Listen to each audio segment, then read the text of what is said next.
Madame, Monsieur, bonsoir et bienvenue au 20h30 de ce dimanche 12 août 2018.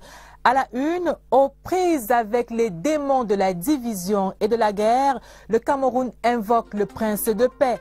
Des services interreligieux, des cultes et des messes sont organisés par des hommes de Dieu à travers le pays. Dans ce journal, arrêt à Limbé dans le sud-ouest.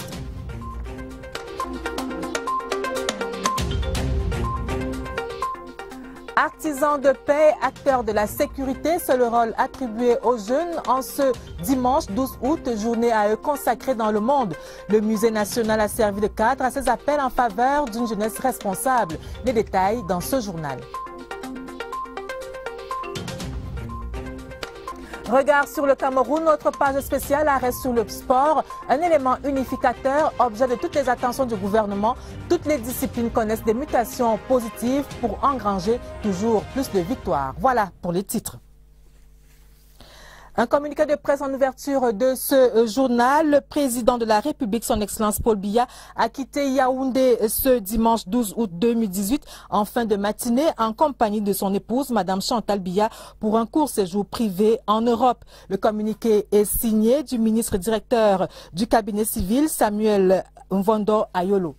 Et avant de quitter Yaoundé, avant son départ, le chef de l'État a donné des directives aux membres du gouvernement à l'aéroport international de Yaoundé-Simalène. Compte rendu avec Yves-Marc Medjo.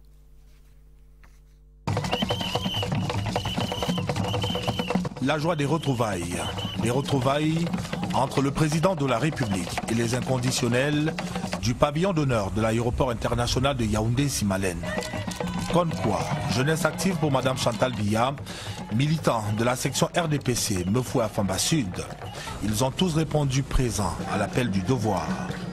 5 mois déjà qu'ils n'avaient pas communié avec leur président dans cette enceinte.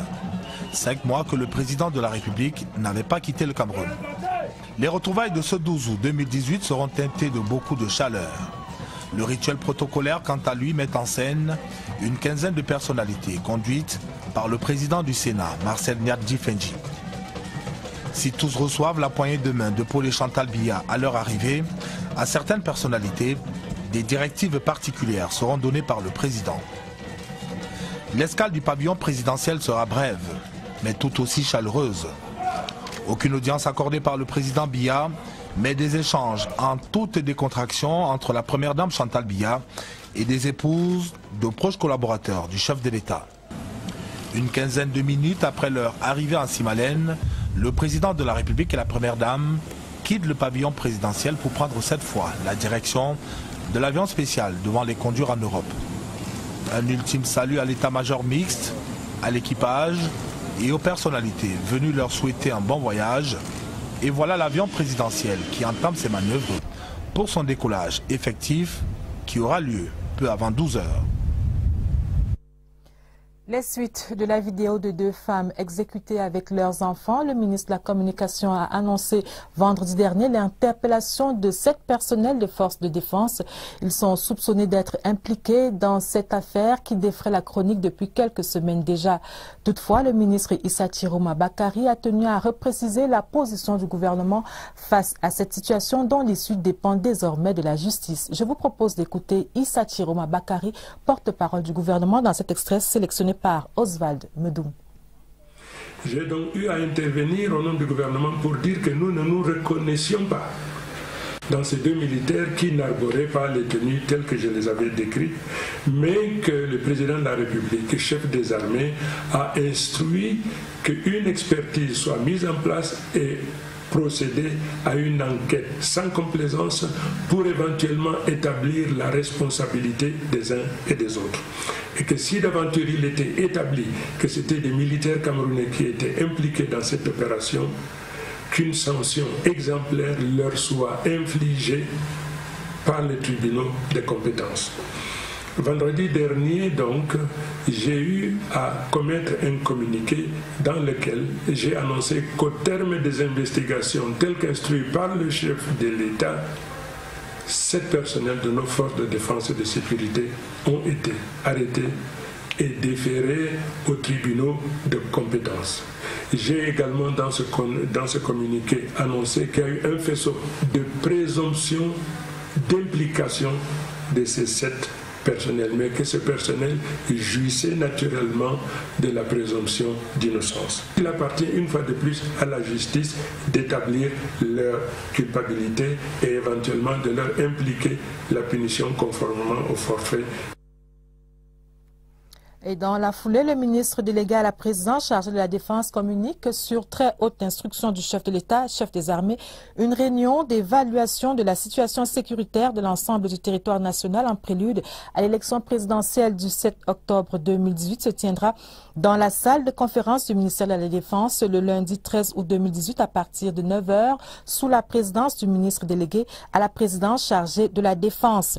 Y prendront part, outre les 2 secrétaires d'État auprès du ministre de la Défense, le général de corps d'armée, chef d'état-major des armées, les chefs d'état-major centraux et les officiers généraux commandant les régions militaires interarmées et les régions de gendarmerie. Les travaux se dérouleront dans un strict huis clos. C'est signé Betty Joseph Assomo. La suite du journal, prière, adoration et louange. Dans la suite de ce journal, les populations du département du Fako, région du Sud-Ouest, prient pour la paix au Cameroun. C'était au cours d'un service interreligieux à Limbé. Parmi les nombreux fidèles, la ministre des enseignements secondaires qui a appelé à une reprise normale des cours en septembre prochain. Stéphane Tala, reportage.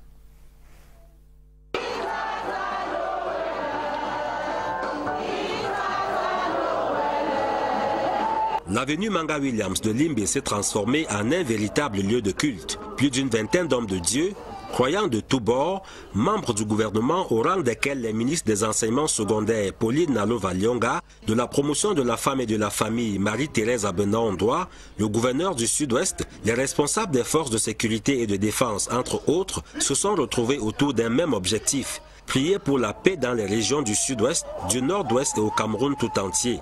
Une initiative de la United Methodist Church in Cameroun. Avec la prière d'aujourd'hui, tous les gens qui sont dehors, ceux qui luttent contre le gouvernement et tout ça, venons comme une famille, parce que nous sommes une famille, une très grande famille camerounaise. Qu'on prie ensemble, on travaille ensemble pour la prospérité de notre pays. Les messages ont porté sur l'amour, le pardon, le vivre ensemble, la protection de la jeunesse et des dirigeants camerounais. En félicitant les organisateurs, le ministre des enseignements secondaires a invité parents, élèves et toutes les populations du Sud-Ouest à garder espoir et se mobiliser pour un démarrage effectif de la rentrée scolaire 2018-2019 dans la région. Religion encore, de nouveaux ouvriers au service du Seigneur, 50 diacres et une quarantaine d'anciens d'église ont été consacrés ce dimanche à la paroisse EPC Djungolo, c'est ici à Yaoundé. Occasion pour le prédicateur, le révérend Guy Maturangolo, d'appeler les élus du jour à travailler pour la seule gloire de Dieu. Pierre Binambarka, reportage. Une paroisse féconde, la paroisse EPC Djungolo. La moisson est très abondante ce jour. Pour un seul jet, 31 diacres et 38 anciens de l'église sont consacrés. C'est des personnes qui sont autour de nous pour donner une nouvelle dynamique afin de conseiller aux pasteurs qu'est-ce qu'il faut pour que notre paroisse se relève, pour qu'elle soit plus développée. Pour ces consécrations de diacres et d'anciens de l'église, il y a tout un processus dont le couronnement reste l'engagement des candidats, la prière de consécration et la main de collaboration. La consécration terminée, c'est la joie certes, mais aussi le temps de prise de conscience du poids de la charge. La voix du Seigneur m'appelle. Quand la voix du Seigneur vous appelle, vous vous mettez debout, vous dites, me voici. Ma principale mission, c'est de faire en sorte que vienne le règne du Seigneur. C'est de ramener des brebis dans son champ. Il y a un verset que j'aime bien dans la Bible. Allez, faites de toutes les nations mes disciples. Je crois que dès ce jour, j'ai vraiment pris conscience. Parole d'anciens de l'Église, pas différente de l'engagement du diacre. Je vais m'atteler à être au service de la communauté avec l'aide de Dieu. Les consacrés de ce jour gardons en mémoire cette exhortation du prédicateur du jour, le révérend Guy Maturangolo, qu'il soit des bases d'honneur et non de déshonneur. L'Esprit de Dieu a également été invoqué ce dimanche sur les candidats à la confirmation de la paroisse Saint-Charles-Luanga de Nkolbison, c'est ici à Yaoundé. C'était au cours d'une messe solennelle dite par Monseigneur Jean Barga en visite dans cette paroisse. L'archevêque de Yaoundé s'est également fait l'apôtre de la dévotion mariale au cours de cette communion avec ses ouailles. Christelle Fouda, reportage. Effusion de joie et acclamation, c'est ainsi que l'archevêque métropolitain de Yaoundé est accueilli par les fidèles de la paroisse Saint-Charles-Luanga de Nkolbison. Depuis son arrivée à la tête du diocèse de Yaoundé, c'est la première fois que le prélat vient communier avec les ouailles de ce poste missionnaire qui compte une vingtaine de congrégations religieuses. Je suis heureux d'être là. Nous avons prié pour Marie, Mère Eucharistique, afin que la Vierge Marie retrouve toute sa place dans la vie du chrétien. Nous rentrons satisfaits. Dans son homélie en français, en irundo et en anglais, le Père Berger s'est fait l'apôtre de la dévotion mariale et a engagé les jeunes à plus de spiritualité. Ceci sous le regard des guides paroissiaux. Nous voulons rendre grâce à Dieu pour cet événement aussi merveilleux. Le Père évêque nous a invités à ramener surtout les jeunes qui ne participent plus d'une manière effective dans les activités des différentes paroisses. La confirmation, don de l'Esprit Saint, à 92 fidèles, puis la bénédiction du statut de la Mère du Christ ont scellé cette Eucharistie, placée sous le signe de la communion pastorale. Nécrologie, l'inspecteur général des services du ministère de la Justice a été porté en terre ce samedi en Kolonguette par Lobo. Josette Ripo et Somba, fête matriarche par l'Imvoré-Boré, a eu droit aux obsèques officielles décrétées par le chef de l'État, Paul Biya, représenté à cette cérémonie d'adieu par le ministre Jean-Pierre Fogui. Reportage Eugène Bey. 1938-2018, bienheureuse qui, comme Josette Ripo et Somba, aura passé 80 ans de vie terrestre bien remplie et bien pleine. Sa forte personnalité et sa rectitude morale ont fini par faire d'elle, passez-moi l'expression, la mauvaise conscience de la maison. C'était un grand bonheur de la voir avec nous, car elle était de ceux qui font honneur à cette noble profession de magistrat. Pour ses ultimes adieux, pas moins de 6 témoignages pour souligner la riche dimension de la défunte. Les membres de la famille de la défunte, venus de la lointaine France, sont tous reconnaissants au chef de l'État qui a décrété les obsèques officielles pour Josette Ripo et Somba. Nos parents nous ont inculqué une éthique. Josette a su les mettre en évidence tout au long de sa carrière, jusqu'à l'épuisement de ses forces. L'attachement de celle que la grande famille judiciaire pleure aujourd'hui était total. Josette Ripo et Somba a réussi à nouer de solides relations au Cameroun et se faire de nombreux amis. C'était une nature, Madame Josette et Somba, d'une rigueur qui s'apparentait à la raideur. Elle était d'une intransigeance irréductible sur le respect des normes. Elle ne reculait devant rien qui put faire avancer l'institution judiciaire et sa juste place dans l'armature institutionnelle nationale qui consacre la séparation des pouvoirs. L'épais nuage de tristesse causé par la mort sera dissipé par Monseigneur Sostène Baïmi Mathieu. L'homme de Dieu dira que la foi est l'assurance de notre victoire sur la mort. Josette Ripo et Somba sera élevé à la dignité de grand cordon de l'ordre du mérite à titre posthume. Elle rentre dans la poussière à 15 heures tapantes dans l'attente de la glorieuse résurrection. Ce 12 août est Journée internationale de la jeunesse. Cette 19e édition se célèbre sous le thème « Espace sécurisé pour la jeunesse » à Yaoundé. Les manifestations relatives ont eu lieu au Musée national. Elles étaient couplées à la clôture du Salon international de la jeunesse. Outre le volet financement des projets jeunes, ces rendez-vous ont permis de faire l'apologie de la paix en présence du ministre de la Jeunesse. Reportage Elvire Ninan Galine. Deux événements majeurs pour une cible unique, les jeunes. Alors que le Salon international de la jeunesse referme ses portes, la jeunesse célèbre aussi la 19e édition de la Journée internationale de la jeunesse.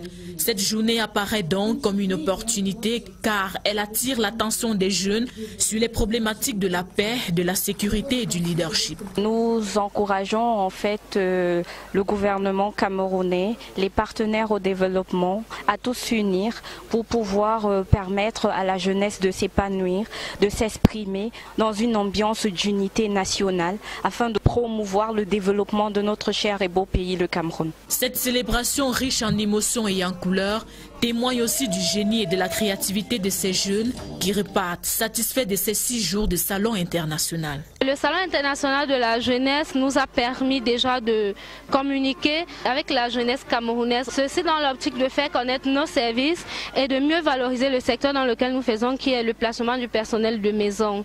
On a rencontré des mécènes. Et surtout, nous sommes fait de nouveaux contacts et de nouvelles amitiés. Des opportunités à améliorer au cours de la prochaine édition. Nous avons décidé de créer un réseau international des organisations de jeunesse, le Rio Jeunesse, et la participation de 250 organisations de jeunesse venant des 4 coins du monde. En plus des questions de paix et de sécurité, l'aptitude des jeunes a contribué à la mise en œuvre des projets de développement et d'actualité. La promotion des jeunes est également à l'ordre du jour dans la région de l'extrême nord. 140 appelés du service civique national de participation au développement sont arrivés au terme d'une formation sur l'auto-emploi dans cette région. Durant leur formation, les jeunes issus de 6 départements de l'extrême nord ont reçu des outils à même de leur permettre de travailler à leur propre compte. CRTV Extrême Nord, voici le reportage de Job Kanandako. Venus des 6 départements de la région de l'extrême nord, les 140 appelés du service civique national de participation au développement QV 2018 ont désormais le pied à l'étrier pour s'auto-employer. Cette formation m'a donné le courage de réaliser mes projets, mes idées que j'avais en tête. Au-delà des notions relatives au patriotisme, au vivre ensemble et à la citoyenneté dont bénéficient ces jeunes, l'initiative de l'Agence de promotion des petites et moyennes entreprises vise à renforcer leur capacité à oser. Il est important pour le jeune de pouvoir s'en sortir, même s'il ne peut pas intégrer la fonction publique. C'est pour ça que nous avons permis à l'Agence de promotion des petites et moyennes entreprises de les entretenir sur les opportunités à saisir à partir de leur capacité intrinsèque. Les bénéficiaires de ce réarmement entrepreneurial voient déjà l'avenir en rose. Je crois que moi, en tant que jeune ayant suivi cette formation, je serai capable, n'est-ce pas, d'entreprendre et d'innover dans ce pays. En collaboration avec le ministère de la Jeunesse et de l'Éducation civique, l'Agence de promotion des petites et moyennes entreprises montre ainsi la voie à suivre aux jeunes pour mieux s'auto-employer. Campagne d'entretien routier 2017-2018, on évalue et le ministre des Travaux publics menace de résilier les contrats de 2 entreprises adjudicataires de projets routiers dans la région du Nord. Annonce faite au terme de la visite de travail de 2 jours que Emmanuel Nganou-Dumessi vient d'effectuer dans cette région. Visite suivie de bout en bout par Rodrigue Bertrand-Toueno. Reportage. En 2 jours, le ministre des Travaux publics a parcouru plusieurs chantiers routiers dans la région du Nord et inspecté une partie du réseau. Au terme du périple, il a pris une décision forte. Les entreprises ont reçu des travaux à réaliser et ces mêmes entreprises, sans les avoir réalisés, en ont cherché ailleurs, ce qui les amène à se démobiliser de nos chantiers, qui sont des chantiers absolument prioritaires parce que la nationale 1, pour parler d'elle, de Ngaoundéré-Agawa, est un axe du corridor sous-régional. J'ai été amené donc à leur servir des mises en demeure. Nous reviendrons évaluer la reprise active des travaux 21 jours après. Si 21 jours après, il n'y a pas une évolution satisfaisante, nous en tirerons les conséquences de droit. Avec les acteurs de l'entretien routier, il a examiné les voies et moyens menant à des routes à la longévité boostée. La commune de Troyes, grâce au transfert de compétences reçues du MINTP, nous sommes à peine à une quarantaine de kilomètres de route entretenue par Messier.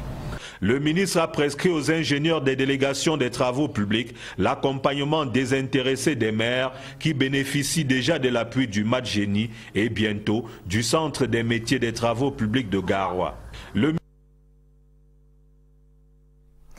Les opérateurs économiques de Kiossi et de Abamiko, deux villes frontalières au Gabon et à la Guinée équatoriale, rencontrent d'énormes difficultés à écouler leurs marchandises. Et le problème se pose avec acuité lorsqu'il s'agit de denrées périssables. Au cours de la visite de 3 jours dans la région du Sud, le président du Conseil national des chargeurs du Cameroun, Augustin Mbapependa, a pris la mesure de ces difficultés et annoncé plusieurs mesures. Reportage Cyril Kemenyé de CRTV Sud. Kiossi et Abamiko sont deux villes camerounaises ayant en commun le partage de leurs frontières avec le Gabon et la Guinée équatoriale. Dans ces deux cités carrefour, les activités économiques sont intenses et les Camerounais brillent par un dynamisme qui leur permet d'être la mamelle nourricière de la sous-région CEMAC. Sauf que dès lors qu'il s'agit d'écouler leurs marchandises, pour la plupart des denrées périssables, le quotidien de ces opérateurs économiques cesse d'être un long fleuve tranquille. C'est pour prendre la mesure des difficultés auxquelles font face ces compatriotes que le DG du CNCC est descendu sur le terrain. Nous avons beaucoup de problèmes et nous attendons que la CNCC puisse jouer son rôle d'avocat, son rôle de messie, afin qu'il puisse nous amener à bon port. Auguste Mbapependa est allé à leur écoute pour démêler les chevaux et apporter la thérapie nécessaire au mieux-être de ces commerçants qui en cœur déclarent leur innocence et ne demandent qu'à être utiles à toute la sous-région. Avant de prendre congé de ces opérateurs économiques, Auguste Mbapependa a dit être allé mettre en application les instructions du chef de l'État qui est leur unique planche du salut. Le premier problème soulevé par tous les opérateurs, c'est le problème d'énergie, mais qui en principe devait trouver une solution dans les jours à venir avec l'une des grandes réalisations de son Excellence le Président de la République, M. Paul Biya, que constitue le barrage de Memvele, qui en lui-même est déjà pratiquement achevé. Toutes les grandes promesses faites par le DG du CNCC sont comme l'hirondelle qui annonce le printemps de ces commerçants des zones frontalières du Sud. 1500 sacs de céréales pour les populations de Tokombéré dans l'extrême nord. Le don est du président de l'Assemblée nationale, Kavaye Guédibril, qui une fois de plus veut renforcer la sécurité alimentaire dans cette partie du pays où les récoltes ne brillent pas par leur abondance. CRTV Extrême Nord, Abdelaziz Amadou, reportage. Venus des 6 départements de la région de l'extrême nord, les 140 appelés du service civique national de participation au développement QV 2018 ont désormais le pied à l'étrier pour s'auto-employer. Cette formation m'a donné le courage de réaliser mes projets, mes idées que j'avais en tête. Au-delà des notions relatives au patriotisme, au vivre ensemble et à la citoyenneté dont bénéficient ces jeunes, l'initiative de l'Agence de promotion des petites et moyennes entreprises vise à renforcer leur capacité à oser. Il est important pour le jeune de pouvoir s'en sortir même s'il ne peut pas intégrer la fonction publique. C'est pour ça que nous avons permis à l'Agence de promotion des petites et moyennes entreprises de les entretenir sur les opportunités à saisir à partir de leur capacité intrinsèque. Les bénéficiaires de ce réarmement entrepreneurial voient déjà l'avenir en rose. Je crois que moi, en tant que jeune ayant suivi cette formation, je serai capable, n'est-ce pas, d'entreprendre et d'innover dans ce pays. En collaboration avec le ministère de la Jeunesse et de l'Éducation civique, l'Agence de promotion des petites et moyennes entreprises montre ainsi la voie à suivre aux jeunes pour mieux s'auto-employer. Vous l'avez corrigé par vous-même. Il ne s'agissait donc pas du papier d'Abdelaziz Amadou sur ce don du président de l'Assemblée nationale aux populations de Tokombéré. Nous y reviendrons certainement dans le cours de ce journal.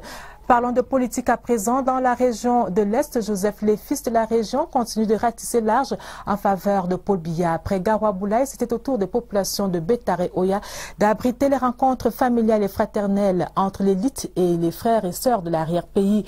Au menu des échanges, la mobilisation des militants du RDPC pour un vote massif de Paul Biya le 7 octobre prochain. CRTV Est, Séraphin Djikam, reportage. À Bétar et Oya, les militants du RDPC ont bravé la pluie. Ils promettent un vote en or au président Paul Biya, candidat à l'élection présidentielle du 7 octobre prochain. Ils l'ont affirmé avec force et conviction au cours de la 4e sortie des rencontres familiales et fraternelles présidée par le ministre Joseph Lé en compagnie du secrétaire d'État en charge des routes. Paul Biya est la solution pour notre pays. Il est la seule réponse à tous les défis dont je viens de faire état. J'ai dit qu'il y a des périls qui menacent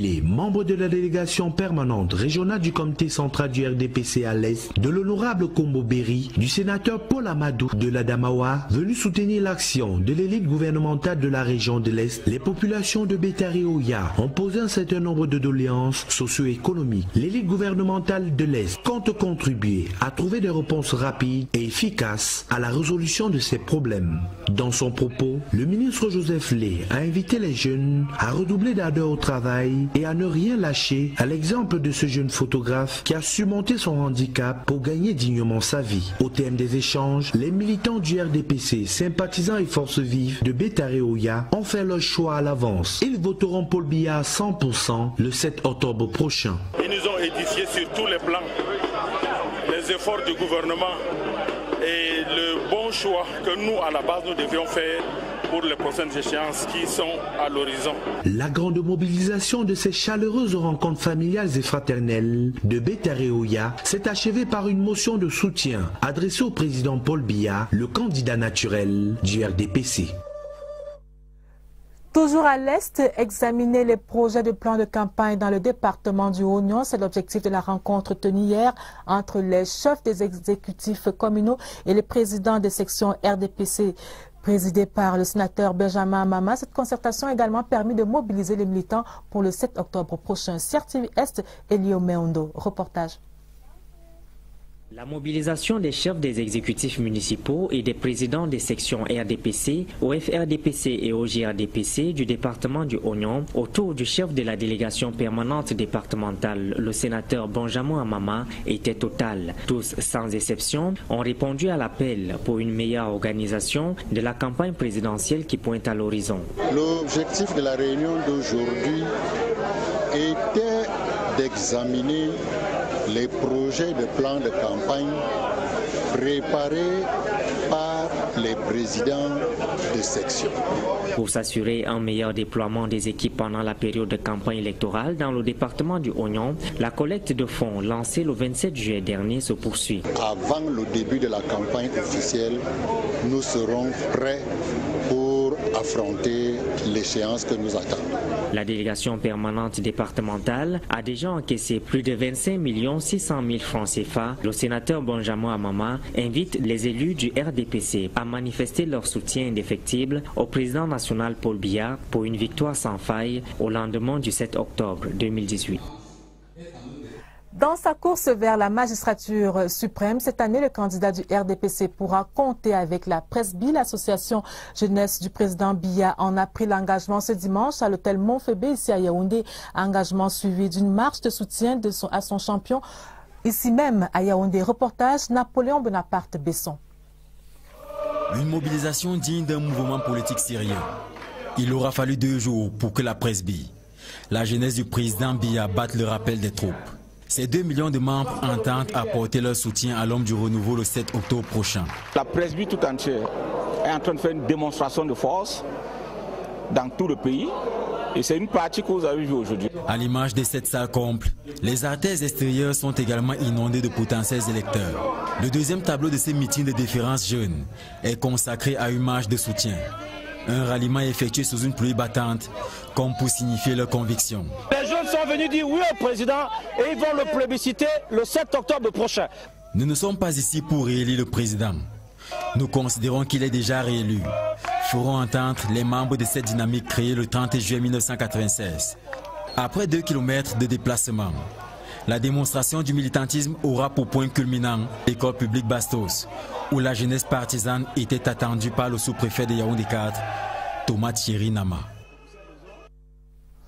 Parlons du C2D dans la suite de ce journal. Les projets arrêtés dans la région de l'Ouest sont lancés. Ils concernent les routes de la ville de Bafoussam. Au cours de la cérémonie de lancement officiel de ces projets ce week-end, le gouverneur de l'Ouest, Awa Fonka Augustine, a recommandé aux entreprises en charge de l'exécution célérité et respect des délais avec un accent sur les travaux liés à la Cannes Totale 2019. Reportage Selvis Redjak de CRTV Ouest. Bientôt, le visage de Bafoussam sera reluisant. La réalisation des projets C2D urbains, capitale régionale, axés sur les routes, permettra d'améliorer les conditions de circulation dans les périphéries et le centre-ville. Une annonce qui met les populations dans la joie. Bafoussam est dans la fête. Les populations sont contentes. L'inquiétude ou bien l'électricité qui était dans l'air à Bafoussam va enfin disparaître. Du côté de l'État, comme du côté des entreprises contractantes, les mesures ont été prises pour le respect des délais, avec un point d'honneur sur les travaux liés à la Cannes Totale 2019. Toutes les équipes sont disponibles et on a tout arrangé pour que les choses aillent dans le temps et dans les délais. Le délai de 30 mois ne pose pas de problème pour l'ensemble des travaux. Il y a un vrai challenge pour la partie à réaliser avant la Cannes. Le projet est estimé à 24 milliards de francs CFA pour un délai de 30 mois. Cependant, les travaux liés à la Cannes devraient être achevés avant mai 2019. Culture, la 3e édition du Festi-Leki qui a officiellement ouvert ses portes cet après-midi dans la ville d'Oba, la région du centre. Pour accompagner les peuples du département de la Leki dans la promotion de leur culture, le professeur Narcisse Mouele-Kombi, le ministre des Arts et de la Culture, a donc présidé la cérémonie d'ouverture. Au cœur des activités, les us et coutumes de ce peuple, le vestimentaire, le culinaire en passant par les sons et rythmes. Reportage Laurence Okalia. Lumière sur les traditions de la Leki. Bachenga, Manguissa et Etone, 3 frères ont voulu raconter leur histoire pour faire entendre leur culture. Le thème, chef traditionnel, garant des traditions et de la paix sociale, s'adresse dorénavant au désormais notable de la Leki, le professeur Narcisse Mouele-Kombi, patron des arts et de la culture. Sa présence approuve la volonté du gouvernement à préserver jalousement les origines des peuples du territoire. Ces communautés ont un riche patrimoine en termes de patrimoine matériel et immatériel à présenter en offrande au Cameroun tout entier dans l'optique de la consolidation du vivre ensemble harmonieux. Les peuples de ce département ont justement une longue histoire, aussi longue et extraordinaire que ce bâton de manioc dont seule la Leki a le secret. S'il n'existe plus, ils l'ont recréé, les cases et les décors des chefferies traditionnelles. Nous espérons qu'à partir de cet événement, nous saurons mieux vendre nos talents et faire reconnaître nos valeurs culturelles à travers le pays et à travers le monde. Encore 2 jours avant que ne s'éteignent temporairement les lumières du Festi-Leki. Les chrétiens catholiques de l'arrondissement de Lobo, région du centre, disent merci au Seigneur pour la sélection et l'investiture du sénateur Jean-Marie Mama. Une messe d'action de grâce qui réunissait les élites de Lobo et celle de la Leki a été dite ce dimanche à la paroisse Saint-Michel de Lobo. Les intentions de prière étaient aussi élevées pour la paix et le vivre ensemble au Cameroun, incarné par Paul Biya. Retour sur les temps forts de cette célébration eucharistique avec Étienne Pascal Azégue. Un dimanche spécial à la paroisse Saint-Michel de Lobo, ce 12 août 2018. Les fidèles chrétiens catholiques de cet arrondissement ont exalté le saint nom du Seigneur pour les merveilles qu'il fait pour eux.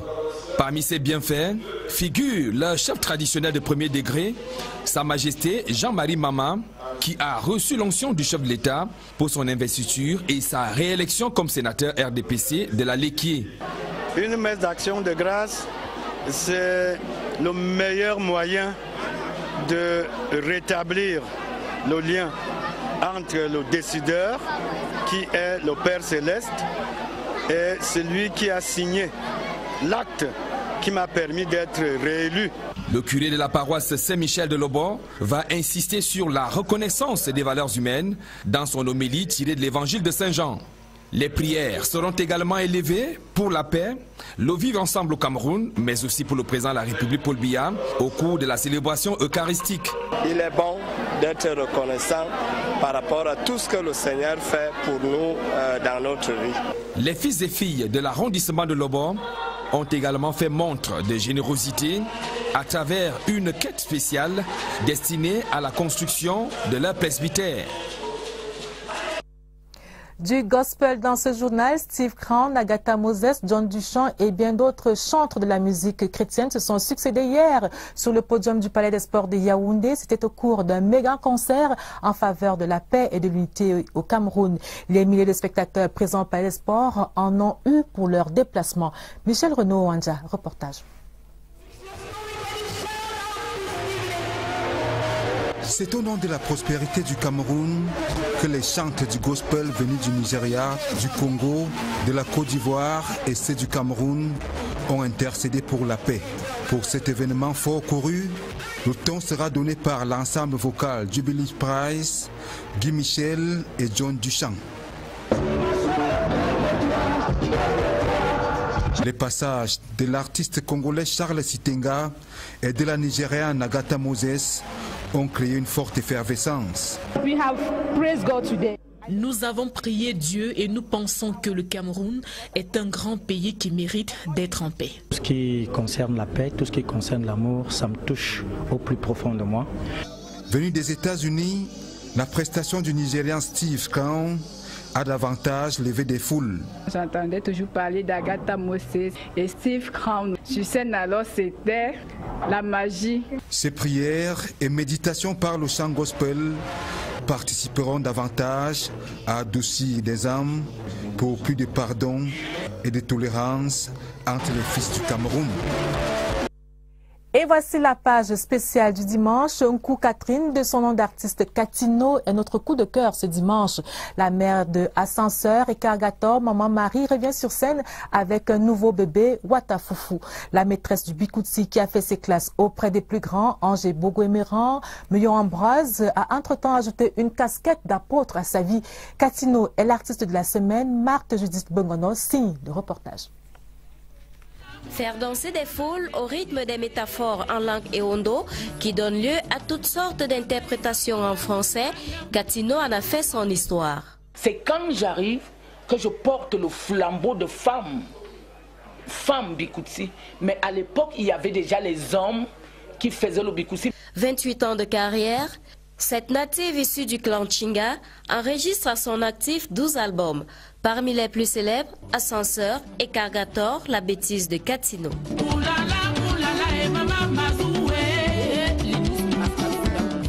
Après un long break, Cathy a un nouveau bébé, Watafoufou. Sa passion pour la musique remonte aux années 90. Nkou Catherine chante alors avec les zombies de la capitale. Sous l'impulsion du groupe, elle décide de se lancer dans une carrière solo.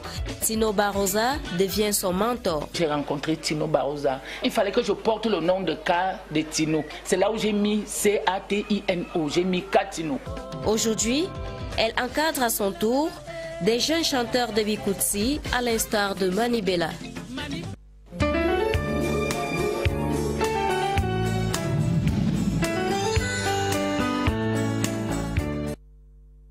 Regard sur le Cameroun, place au sport. La troisième mission d'inspection de la CAF est au Cameroun. Elle s'achève donc mardi prochain. Les vérifications de l'instance fêtière du football africain s'assurent les avancées des préparatifs de la CAN 2019. L'organisation de cette CAN à 24 pays participants a connu jusqu'ici plusieurs tumultes. Le long chemin de l'organisation de la CAN par le Cameroun est tracé par Évariste Eyenga. Le chemin de l'organisation de la CAN 2019 par le Cameroun est parsemé d'obstacles. 6 pays déclarés candidats par la CAF en janvier 2014, premier obstacle. Le pays des Lions indomptables avait alors pour concurrents l'Algérie, la Côte d'Ivoire, le Congo démocratique, la Zambie et la Guinée. Cet obstacle est surmonté. La CAF attribue l'organisation de la 32e édition de la CAN au Cameroun le 21 septembre 2000 à Addis Abeba. Il s'agit là d'une Coupe d'Afrique à 16 pays participants. Un vent nouveau va souffler à la tête de la CAF. Le nouveau bureau exécutif a pour président Ahmad Abad, successeur du Camerounais Issa Hayatou. Les réformes entreprises par le nouvel homme fort du football africain font surgir un deuxième obstacle, le changement de format. Le nombre de participants va migrer de 16 à 24 pays dès l'édition camerounaise de 2019. Le Cameroun est sommé par la CAF de mettre à disposition des infrastructures pouvant abriter une compétition à 6 groupes désormais. Cette extension improvisée du cahier des charges intervient alors que le pays accuse déjà un retard sur la construction et la réhabilitation des infrastructures. Ceci amène le malgache Ahmad à douter, je cite, de la capacité du Cameroun à abriter la CAN. La phrase lâchée du président de la CAF produit une onde de choc sur l'opinion continentale. Cet obstacle, le troisième, est contourné par le chef de l'État Paul Biya, monté à la tribune au mois d'août 2017. La CAN 2019, c'est déjà demain. Et le Cameroun sera prêt le jour dit. J'en prends l'engagement. L'engagement public du chef de l'État dissipe toutes les incertitudes. Ces très hautes instructions se manifestent sur les différents chantiers. Le nombre d'ouvriers passe du simple au double, les travaux sont entrepris sans discontinuer, les stades sortent de terre au fur et à mesure du temps. Les visites à intervalles plus ou moins réguliers des missions d'inspection de la CAF donnent du rythme à l'exécution des travaux en conformité avec le cahier des charges et le chronogramme. Rendus à 11 mois du début de la CAN, les préparatifs dessinent avec précision un visage de certitude. Dès à présent, les obstacles à l'organisation de la CAN par le Cameroun s'amenuisent. Dans la recherche des solutions pour une bonne relève du football camerounais, les amoureux du ballon rond ont trouvé à leur manière des solutions à travers la création des centres de formation. Face à l'insuffisance de l'offre et parfois à l'inexpérience des promoteurs, le décret présidentiel du 24 septembre 2014 est venu soulager tout le monde. L'Académie nationale de football est née et le nouveau bébé semble faire des pas significatifs. Serge Fasgué. Ils rêvent tous de grandeur pour des lendemains meilleurs. Je suis venu faire un foot pour surpasser un joueur. Il s'appelle Pelé. Je suis venu à la foot pour apprendre à jouer exactement comme on doit. J'aimerais tant devenir un joueur comme on doit. Les centres de formation ont conçu leurs rêves avec plus ou moins de bonheur. L'Académie nationale de football les réalise progressivement mais surtout méthodiquement. Nous avons envoyé une équipe des experts qui ont travaillé, qui ont fait le tour des dirigeants, qui ont pu retenir 500 jeunes sur près de 4000 enfants qui ont postulé. Dans les 500 jeunes, on travaille pendant longtemps, nous les avons suivis. D'abord, on avait des fiches de suivi. Chaque semaine, il y avait un bilan qui était fait. Depuis plus de 2 ans, Enon Gatchou et son équipe sont à pied d'œuvre pour remplir les principales missions consignées dans le décret présidentiel du 24 septembre 2014, à savoir initiation, détection, formation, recherche et diffusion. Dès lundi, la dernière phase de sélection des premiers pensionnaires du centre de formation de la NAFOOT va commencer. Nous allons retenir uniquement 50 joueurs. Les premiers fruits mûrs sont attendus dans 6 ans, car en sport et plus que jamais en football, finit l'ère des générations spontanées. Les victoires de demain se préparent aujourd'hui. Tout ce que nous faisons là, c'est mettre à la disposition des clubs camerounais, mettre à disposition ces joueurs aussi à la direction technique nationale, pour qu'à la fin, ces joueurs puissent intégrer les différentes équipes, soit amateurs, soit professionnels au Cameroun. C'est le passage obligé pour une bonne relève. La patience est donc de rigueur. Sport encore, la relève en marche à la Fédération camerounaise de handball. La 3e édition du Mémorial des Étoiles a été lancée ce week-end à Yaoundé. C'est un tournoi destiné aux jeunes handballeurs de moins de 20 ans. 16 équipes issues de cette région prennent part à cette compétition placée sous le thème du Vivre ensemble cette année. Wilfried Koto. Le handball dans le rythme du vivre ensemble. Les jeunes de cette région réunis pour la 3e édition du Mémorial des Étoiles, une édition placée sous le thème du vivre ensemble et l'union de la jeunesse autour du handball. Le premier objectif, c'est la commémoration des étoiles qui sont aujourd'hui disparues. Et deuxièmement, c'est un apport que nous apportons au handball jeune ici au Cameroun. Et la 3e chose, si je puis le dire, c'est le vivre ensemble à travers le handball. Une initiative appropriée pour la relève dans ces disciplines. C'est donner la possibilité à cette jeunesse qui n'a pas eu la chance de jouer dans ce sens de handball, de donner cette chance d'affronter d'autres adversaires qui ne connaissent pas. Et puis il a donné une chance non seulement de voyager, mais de connaître aussi les autres jeunes handballeuses et handballeurs qui sont dans les centres de formation. Face au gloire d'antan du handball, ces futurs stars se sont donné à voir. Le match d'ouverture a tourné en faveur de l'extrême nord, vainqueur face au sud 26-20. La compétition s'achève le 16 août prochain, jour de finale, au Palais Polyvalent des Sports de Yaoundé.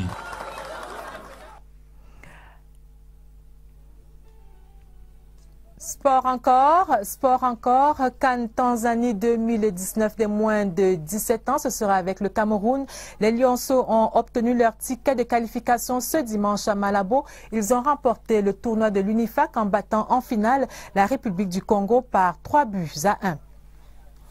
Madame, Monsieur, c'est la fin de ce journal dont je vous rappelle les principales articulations aux prises avec les démons de la division et de la guerre. Le Cameroun invoque le prince de paix. Des services interreligieux et des cultes, des messes sont organisés à travers le pays. Nous avons également parlé dans ce journal de la jeunesse, des jeunes artisans de paix, acteurs de la sécurité. C'est le rôle qui leur est donc attribué de ce dimanche à travers un concert, à travers donc une rencontre au musée national ici même à Yaoundé.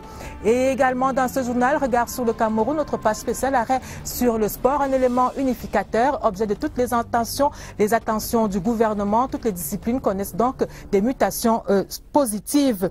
Madame, Monsieur, c'est la fin de ce journal préparé avec la collaboration de Cathy Toulouse. Juste après ce journal, retrouvez l'équipe de scène de presse. Au menu ce soir, les chances des 9 candidats retenus par Elecam, en attendant bien sûr le verdict du Conseil constitutionnel. Prochain rendez-vous avec l'information, ce sera à minuit. Vous serez en compagnie de Dieudonné Nezra et de Elvis Teke. À partir de vendredi prochain, retrouvez pour le journal du week-end Karine Olive Yabit. C'est un plaisir d'être en votre compagnie. À très bientôt sur ces mêmes antennes.